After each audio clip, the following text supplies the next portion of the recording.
ಛಲವಾದಿ ಸಮುದಾಯ ಅನ್ನೋದಕ್ಕಿಂತಲೂ ಸ್ವಾರ್ಥಿಗಳಿದ್ದಾರೆ. ಹಳೆ ಮೈಸೂರಿನಲ್ಲಿ ಕೆಲವು ಮಂತ್ರಿಗಳು ಅವರೇ ಹೆಚ್ಚು ಲಾಭ ತೊಗೊಂಡಾರ.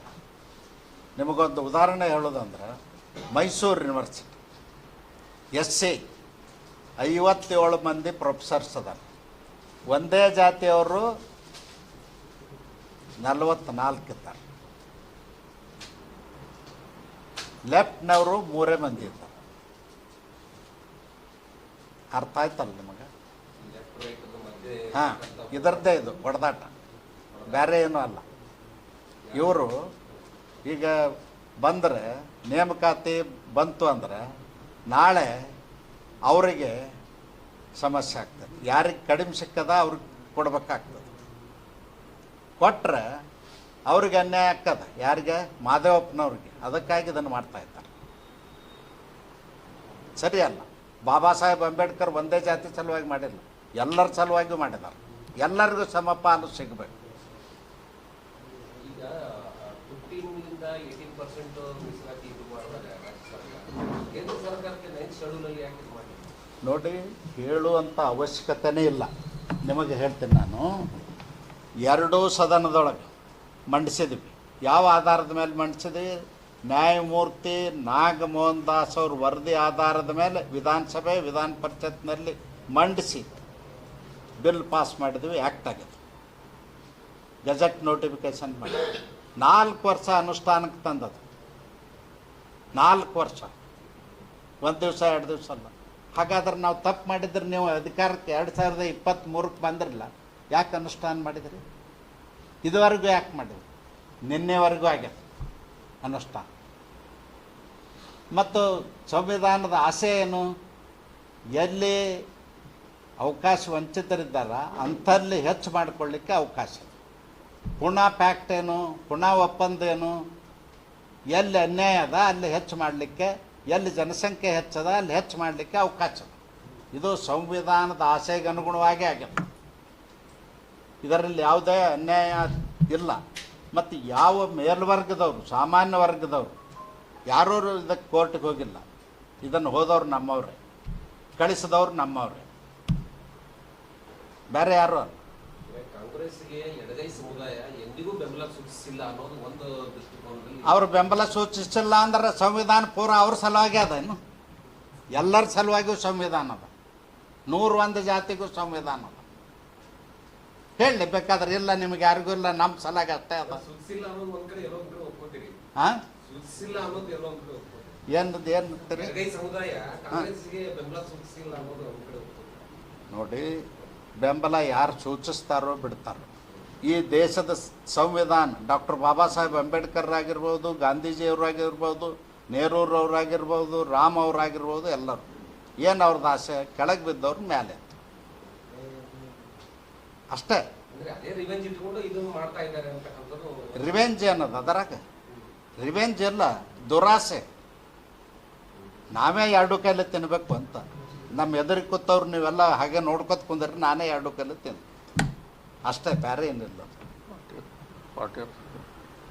ಅದಕ್ಕೆ ಒಳ್ಳೇದಲ್ಲ. ನಾವು ಜನಪ್ರತಿನಿಧಿಗಳು 101 ಜಾತಿಗೂ ನಾವು ಅಷ್ಟೇ ಇರಬೇಕು, ಯಾರಿಗೂ ಹೆಚ್ಚು ಕಡಿಮೆ ಇರಬಾರ್ದು. ನಾವು ಯಾವತ್ತೂ ಕೂಡ, ಈಗ ನಿಮಗೆ ಪ್ರಾಸ್ತಾವಿಕವಾಗಿ ಹೇಳುವಾಗ ಹೇಳಿದೆ, 1950 ಶೆಡ್ಯೂಲ್ ಕಾಸ್ಟ್ ಆರ್ಡರ್ ಅವತ್ತು ಚರ್ಚೆ ಆಗಿ ಆಗಿ ಆಗಿ ಇವರಿಗೆ ಮೀಸಲಾತಿ ಕೊಟ್ಟು, ಶಿಕ್ಷಣದಲ್ಲಿ, ಉದ್ಯೋಗದಲ್ಲಿ, ರಾಜಕೀಯದಲ್ಲಿ ಮೀಸಲಾತಿ ಕೊಟ್ಟು ಮೇಲೆ ಎತ್ತಬೇಕು ಅಂದಲ್ಲ. ಮತ್ತು ಆಸೆಕ್ಕೆ ಇದು ತಿಲಾಂಜಲಿ ಹಾಡ್ದಂಗೆ, ಎಳ್ಳು ನೀರು ಬಿಟ್ಟಂಗೆಲ್ಲ ಇದು. ಹಾಗಾದ್ರೆ ನೀವು ಯಾರ್ಯಾರೋ ಏನೇನೋ ಮಾತಾಡ್ತಾರಲ್ಲ ಕೆಲವರು, ಅವ್ರಿಗೆಲ್ಲ ಉತ್ತರ ಕೊಡುವಂಥ ಅವಶ್ಯಕತೆ ನನಗಿಲ್ಲ.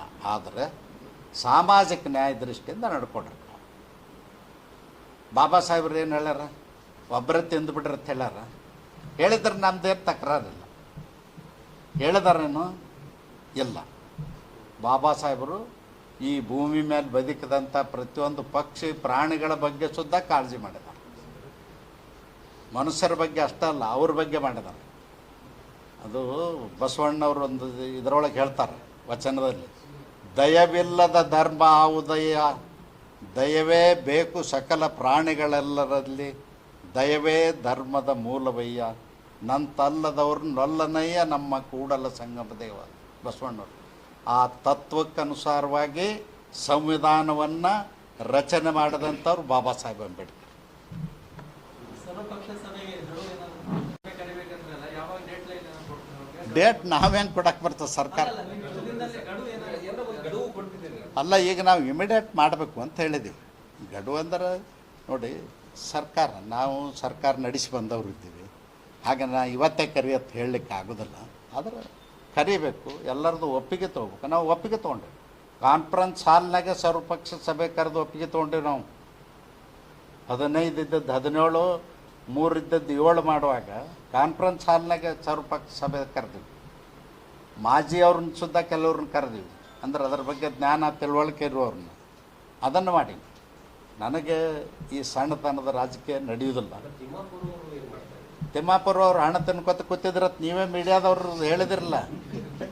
ಅವರು ಹಣ ತಿನ್ಕೊತ ಕೂತಿದ್ರತ್ತ, ಅವರು ಅಲ್ಲಿ ಯಾರು ಬಡದಾಡೋರು ಬಡದಾಡ್ತಿದ್ರತ್ತ, ಇನ್ನೊಂದು ಪ್ಲೇಟ್ ಸ್ವೀಟ್ ತಂದು ಕೊಡಪ್ಪ ನನಗೆ ತಂದ್ರತ್ತ. ಅಷ್ಟು ಮಾಡಿದ. ಇಲೆಕ್ಷನ್ ಬಂತಂದ್ರೆ ಹೇಳ್ತಾರೆ, ಕಣ್ಣೀರು ಹಾಕಿ ನನಗೆ ಭಾಳ ಅನ್ಯಾಯ ಆಗ್ಯದ, ನಾನು 5 ಸಲ ಸೋಲ್ತೀನಿ, 6 ಸಲ ಸೋಲ್ತೀನಿ. ನನಗೆ ಇದು ಎಲ್ಲೋ ಒಂದು ಕಡೆ ಸಮುದಾಯ ಸಂಪೂರ್ಣ ಬರೀ ರಾಜಕಾರಣಕ್ಕೆ ಅಷ್ಟೇ ಬಳಕೆ ಆಗ್ತಾ ಇದೆ, ಅಭಿವೃದ್ಧಿಗಿಲ್ಲ ಒಂದು ಅಭಿವೃದ್ಧಿ. ನಾವು ಮೊನ್ನ ಬಾಬಾ ಸಾಹೇಬರು ಮೀಸಲು ಕ್ಷೇತ್ರಗಳಿಗೆ ಪ್ರತಿನಿಧಿ ಆಗಬೇಕಂತ ಬಯಸಿದ್ದು. ನಾವು ಇಡೀ ರಾಜ್ಯ ಮಾಡದೇ ಇದ್ದರೂ ಅಟ್ಲೀಸ್ಟ್ ನಮ್ಮ ಜಿಲ್ಲೆ ನಮ್ಮ ಕ್ಷೇತ್ರಗಳಲ್ಲಾದರೂ ಮಾಡಲನ್ನೋ ಆಸೆಯನ್ನು ವ್ಯಕ್ತ ಮಾಡಿದ್ದಾರೆ. ದೇಶಕ್ಕೆ ನಾವು ಮಾಡಲಿಕ್ಕೆ ಆಗದಿದ್ರು ಅಟ್ಲೀಸ್ಟ್ ನಮಗೆ ಎಲ್ಲಿ ಸಾಧ್ಯದ ಅಲ್ಲ.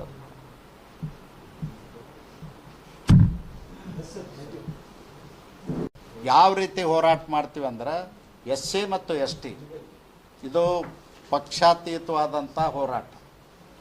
ಸಮಾಜ 101 ಜಾತಿ, 56 ಜಾತಿ, 157 ಜಾತಿಯವರು ಸೇರಿ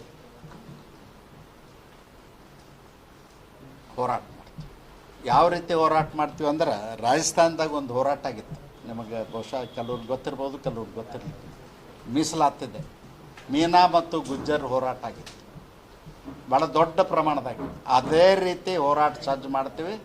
ಪ್ರತಿಯೊಂದು ಹಳ್ಳಿಯಿಂದನೂ ಭಾಗವಹಿಸುವಂಗೆ ನೋಡ್ಕೋತೀವಿ. 29,000 ಹಳ್ಳಿಯಿಂದನೂ ಹೋರಾಟಗಾರರು ಬರಬೇಕು. ಅದನ್ನು ನಾವು ಬಿಡೋದಿಲ್ಲ. ಬಹಳ ಗಂಭೀರ ಆರೋಪ ಮಾಡಿದ್ರೆ ಇದನ್ನ ಅವರೇ ಕೂರಿಸಿದ್ದಾರೆ, ಅವರೇ ಕಳಿಸಿದ್ದಾರೆ ಇದನ್ನ ಅಂತ. ಹೌದು.